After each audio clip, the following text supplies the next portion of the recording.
Hello, it's layperson Lisa with day 347 of Silence in a Year. And today Cardinal Sarah is talking about how when illness becomes incurable and speech no longer matters much, we can comfort the person.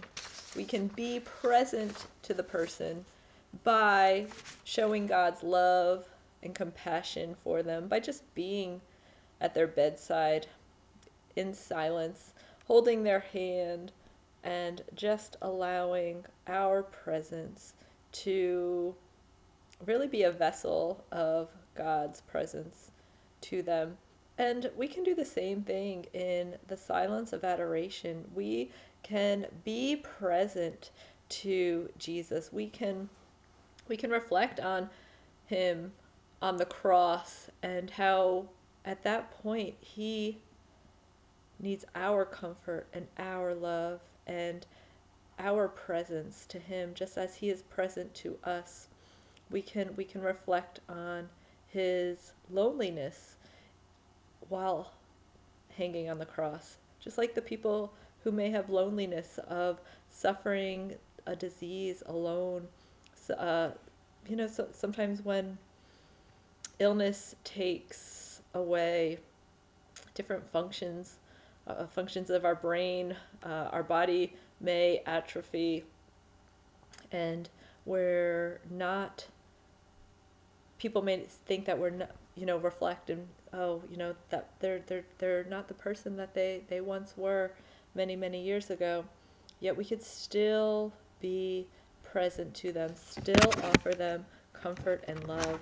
And that Jesus can do the same for us in adoration as well. Not only can we reflect on when he's on the cross and is in such pain and he's suffering, and we can be there for him, but in adoration, when we're in times of pain, times of suffering, we can allow him to gaze upon us just as we are gazing upon him, and allowing him to comfort us, to love us, to we can just be at his feet, just like Mary was sitting at Jesus' feet, listening to him intently.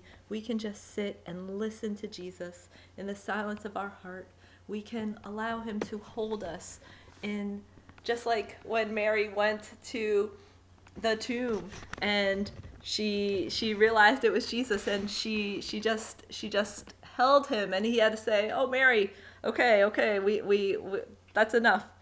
But it's he in adoration, in prayer, in silence, anytime we can bring to mind when we're suffering that Jesus is just holding us, and he has all the time to just spend with us and to continue to hold us and continue to love us and continue to comfort us, continue to give us peace, the peace that can only come from him.